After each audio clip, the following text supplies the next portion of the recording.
Andrei Kortunov, qui est un historien, directeur général du Conseil des affaires internationales de Russie. Il a été un participant récemment du groupe de sécurité, des leaders sur la sécurité.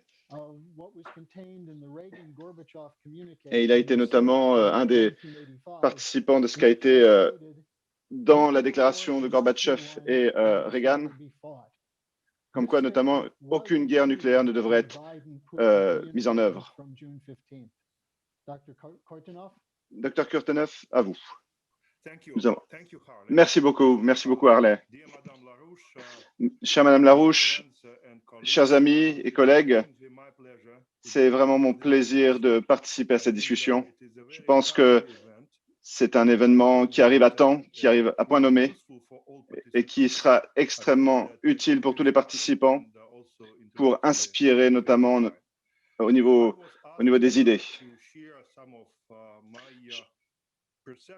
Je voudrais partager certaines de mes perceptions sur le sommet entre Poutine et Biden à Genève. Je voudrais notamment discuter de ces questions avec vous. Laissez-moi commencer par dire que les attentes à Moscou étaient très basses. Quand Biden a été élu, disons, l'ambiance générale à Moscou était plutôt pessimiste, en référence notamment à l'élection de Biden et notamment à son équipe. Il y avait notamment plusieurs prévisions sur le fait que la relation entre les États-Unis et la Russie avec l'administration Biden serait relativement mauvaise. Et on l'a vu notamment avec les sanctions contre la Russie. Donc, il y a eu beaucoup de rhétorique négative vis-à-vis de la Russie de la part de l'administration Biden. Donc, toutes ces attentes-là, les Russes s'y attendaient et ces attentes, malheureusement, ont été vraies. Notamment, Biden a traité Poutine de tueur. Mais d'une autre manière, d'un autre côté, en termes de stabilité stratégique, il a été surprenant de voir comment Biden a réussi à maintenir une certaine continuité de relations avec la Russie et jusqu'à la rencontre de Poutine et Biden. Donc,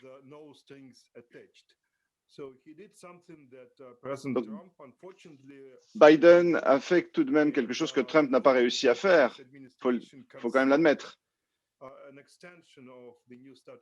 Et l'administration Biden a concédé à une extension, par exemple, du traité START sur les armements nucléaires.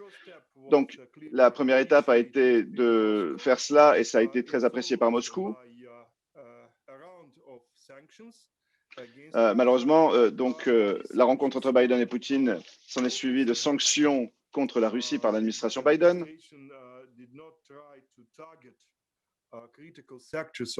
Mais l'administration Biden n'a pas tenté de viser directement des secteurs stratégiques de la Russie, comme le domaine énergétique, par exemple. Donc, les sanctions sont relativement plus stratégiques.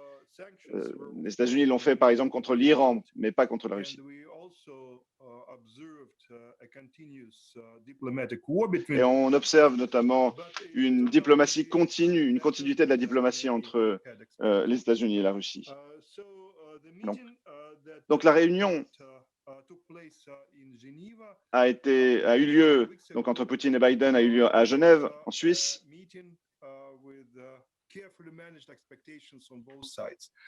Donc c'était une réunion dans laquelle les attentes étaient relativement, disons, mesurées. On voulait notamment discuter de la possibilité d'une détente dans la relation entre la Russie et les États-Unis et discuter notamment de questions comme l'Ukraine, la Syrie, le Venezuela. Oui, en fait, ils n'ont pas spécialement discuté de ces questions-là, mais plutôt des grandes questions de relations entre la Russie et les États-Unis sur le futur.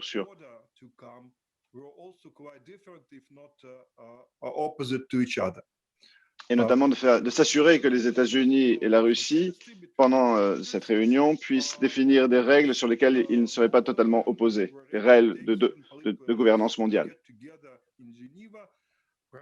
Donc, ça a été quand même un sacré défi de faire en sorte que Biden et Poutine puissent se retrouver ensemble à Genève. Et donc, les deux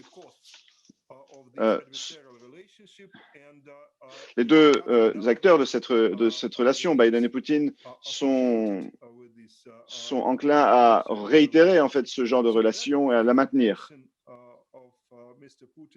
Donc, c'était l'intention de M. Poutine quand il est allé à Genève, c'est de faire en sorte que le sommet soit un succès.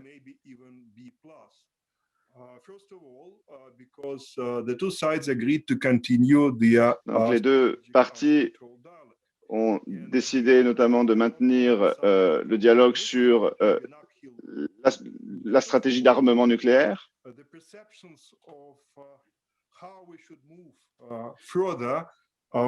Et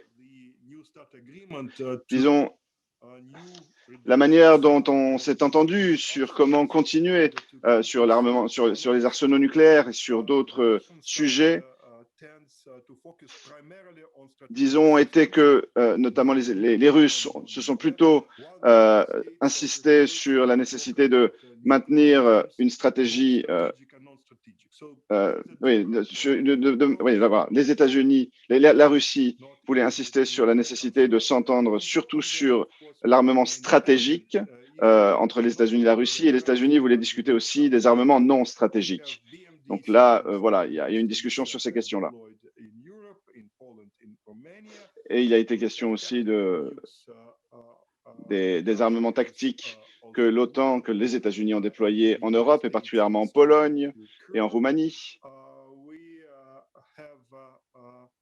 Nous avons malheureusement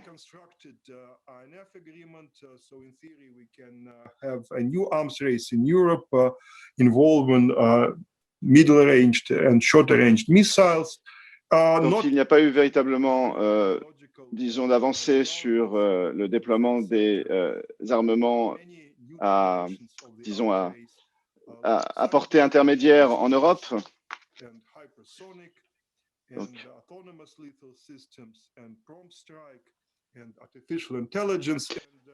il y a eu aussi d'autres discussions sur d'autres types d'armements, notamment les armements hypersoniques développés par la Russie. La question notamment de la politique stratégique dans l'espace,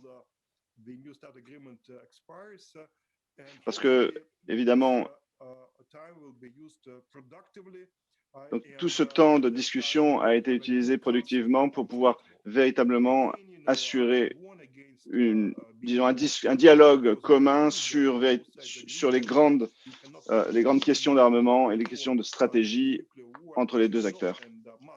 Et évidemment, ce qui a été discuté, c'est que une guerre nucléaire entre les deux parties ne pouvait et ne devait pas être mise en œuvre. Et ça, c'est une évidence. Mais c'était important que ça a pu être dit. Et il a été requis notamment qu'il y ait plus de communication entre les États-Unis et la Russie par l'intermédiaire des différentes instances diplomatiques et militaires. Donc, je voulais...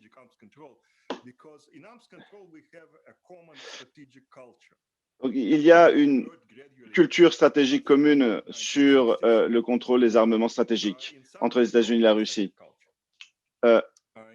Mais sur la Sibérie, on n'a pas ce genre de culture. Ah, pardon, sur la sécurité cybernétique, sur la cybersécurité, nous n'avons pas tout à fait la même culture. Le parti russe insistait qu'il fallait explorer des opportunités pour le contrôle cybernétique, sur la cybersécurité. Et notamment, la Russie ont proposé un travail commun entre les États-Unis et la Russie sur la cybersécurité, ce qui a été refusé en fait par les États-Unis. Les États-Unis ne veulent pas une coopération, un partage d'informations sur ça.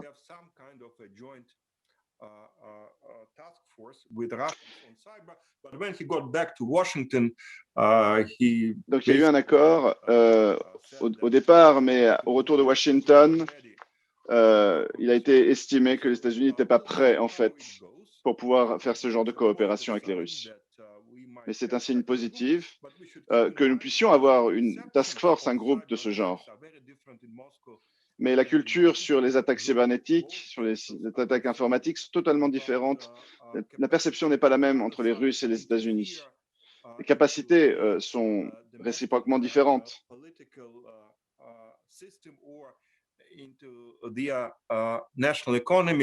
Vous avez des économies différentes.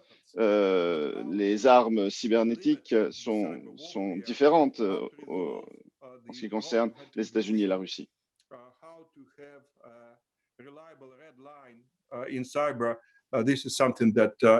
Et la question qui se pose aussi, c'est quel type de ligne rouge existe et sur laquelle il faudrait une ligne rouge qu'il ne faudrait pas dépasser dans le domaine de la cybersécurité.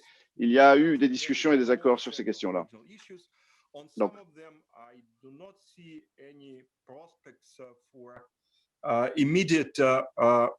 je ne vois pas aujourd'hui la perspective d'une action conjointe sur cette question-là pour l'instant entre les États-Unis et la Russie.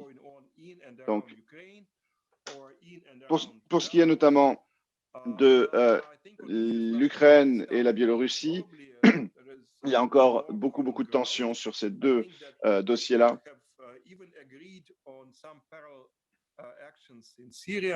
On a peut-être quelques accords sur des actions parallèles sur la Syrie et des négociations potentielles entre les Kurdes, les Syriens, dans lesquelles la Russie et les États-Unis pourraient intervenir, mais c'est en discussion. Il n'y a pas été question de la Corée du Nord durant ces discussions, mais il est et sur la question de l'Iran, il est peut-être question que les États-Unis reviennent sur les accords communs sur le nucléaire iranien. Bon.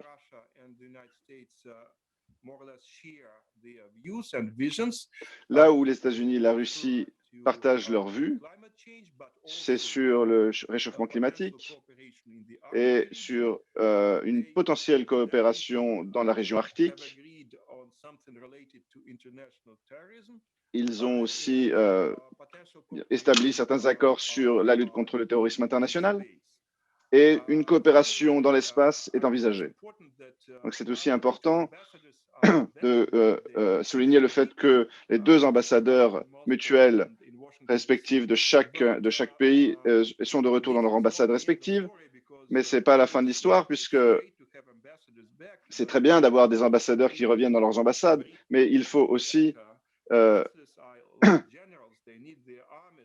et il faut aussi notamment tout le personnel de l'ambassade, tout le personnel diplomatique qui reviennent avec les ambassadeurs, puisque les ambassadeurs ont besoin de leur armée, leur aide pour pouvoir mener leur politique diplomatique.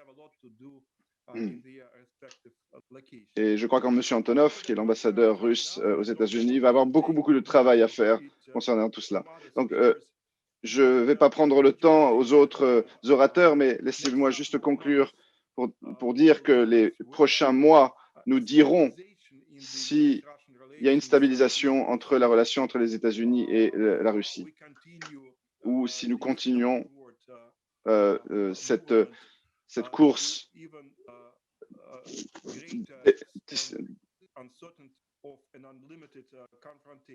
oui, si nous allons voir s'il y a une diplomatie qui s'améliore ou si on continue sur cette course qui se dégrade de relations en fait entre les États-Unis et la Russie. Donc moi je suis plutôt optimiste et je pense que la relation entre les deux puissances continuera à être difficile, mais dans certains cas il y aura de grosses confrontations, mais il faut envisager de véritables changements.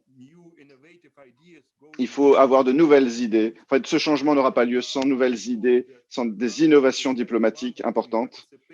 Et je pense qu'aujourd'hui, nous participons à l'évolution, à la contribution de nouvelles idées pour véritablement aller au-delà des pensées conventionnelles, des des analyses conventionnelles ou des manières orthodoxes d'envisager les choses, mais de penser autrement et de penser de manière plus générale et d'envisager notamment le problème de manière globale et des solutions de manière globale aussi. Voilà l'approche qu'il faut avoir aujourd'hui. Merci. Merci, Monsieur Kortunov. Merci beaucoup.